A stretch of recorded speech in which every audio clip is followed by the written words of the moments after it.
खान साहब भी इस्टेब्लिशमेंट की बात सुन रहे थे, ना सुन रहे होते तो ये धोखा ना होता ना। अब वो कहते हैं मेरे साथ धोखा हो गया, मतलब है कि कुछ बात हुई थी, कुछ वादे हुए थे जो कि निभाए नहीं गए और खान साहब समझते हैं उनको डिसीव किया गया। ठीक, अब वो कहते हैं मैं सुनने के लिए तैयार नहीं हूँ। ये भी कहा ना मैं ब्लॉक कर दिया नंबर, अब मैं सुनता नहीं हूँ। जाहिर है उनके हैंडलर्स इस्टेब्लिशमेंट के लोग इनको फ़ोन करते थे, ये उनके साथ राब्ते में थे। उस वक्त सूरत हाल ये थी कि वो न्यूट्रल नहीं थे ना, वो प्रो पीटीआई थे, वो प्रो इमरान खान थे। यकजान दो काले जी, 4 साल तो वो रहे हैं ना, इसमें तो कोई शक नहीं है। खान साहब को आदत भी पड़ गई थी, फ़ोन आते थे तो लेते थे और सारी बात होती थी और कॉमन स्ट्रेटजी भी बनती थी। फिर धोखे क्या हुए, जिसका कुछ जिक्र इन्होंने पहले भी किया है, मैं थोड़ा सा आपको याद दिला दूँ ताकि आजकल लोगों को याद नहीं है। इन्होंने ये भी कहा था कि मैं तो नहीं छूट जा, मैं तो अदालतों में प्रोसिक्यूट करना चाहता था इन सबको, मगर इन्होंने मुझे साबोटाज किया, ये कन्विक्शंस नहीं होने दी, इन्होंने ऑपोजिशन को प्रोटेक्ट करके, ये इन्होंने इल्ज़ाम लगाया था। आपको शायद याद नहीं है, मैंने खुद कहा था ये उन्होंने, कि जी उन्होंने इशारा किया था कि मैं तो ये करना चाहता था लेकिन नहीं हो सके क्योंकि इशारा था कि इन्होंने होने दिया। इसीलिए वो कहते हैं कि मरियम और नवाज शरीफ को बाहर जाने का भी उन्होंने इन पे डाल दिया कि इन्होंने करवाया ये सारा कुछ। और तो ये इस किस्म के इल्ज़ाम ही लगाते रहे हैं, कहते हैं मेरे साथ धोखे होते रहे। अच्छा, तो ये एक तो ये सिचुएशन। दूसरा ये उन्होंने लॉन्ग मार्च वाली बात की। अब बड़ी इंटरेस्टिंग बात मैं आपको ये कह दूं कि ऑपोजिशन भी यही कहती है, पता आपको क्या, कि धोखे में कि हमारे साथ भी हाथ हो गया। ये इसको हम क्या कहें। बुईर पीरज़ादा ने कहा ना कि बिल्कुल माने कि नवाज शरीफ साहब को भी निकालना, ये था वो था, हमारे साथ हाथ हो गया, हम बड़े अल्ट्रा पेट्रियाटिक बन गए। जी जी, ये सब लोग हाइपर नेशनलिस्ट बन गए, हमसे हाथ हो गया, हमें गलत फहमी होगी।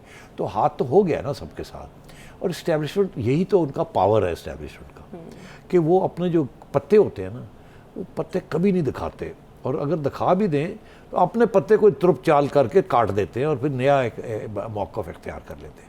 इस्टेब्लिशमेंट का कोई परमानेंट दोस्त नहीं होता, कोई परमानेंट दुश्मन नहीं होता। कल का दुश्मन आज का दोस्त बन जाता है, आज का दोस्त कल का दुश्मन बन जाता है। वो अपने मफाद के अंदर, रियासत के मफाद के अंदर वो हर कुछ करते हैं, रियासत के मफाद के अंदर, मगर सिर्फ इंटरनल नहीं।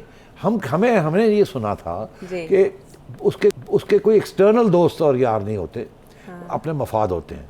यही सुना था ना कि अमेरिका के साथ मफाद है, इंडिया के साथ मफाद है दुश्मनी का, वहाँ मफाद है दोस्ती का। ठीक, यही सुना था ना हमने कि उनके कोई परमानेंट फॉरेन पॉलिसी के अंदर परमानेंट दोस्त यार नहीं होते।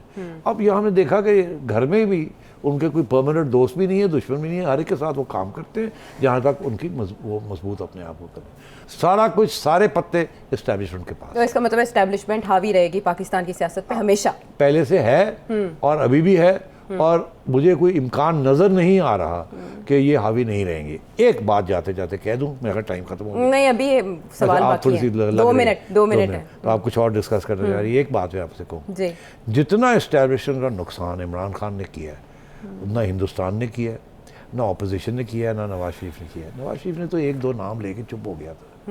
पहली दफ़ा 70 साल में, 75 साल में नाम ले लिया किसी ने आर्मी चीफ का, और किसी ने DGISI का नाम ले लिया और उनकी तनकीद कर दी एक पब्लिक रैली में, हल्का सा। खान साहब ने तो धज्जियाँ उड़ा दी, इनके सोशल मीडिया ने तो टारगेट कर करके उड़ा के रख दिया है सारी फौज को, और फौज के अंदर डिवीजन भी क्रिएट कर दिया।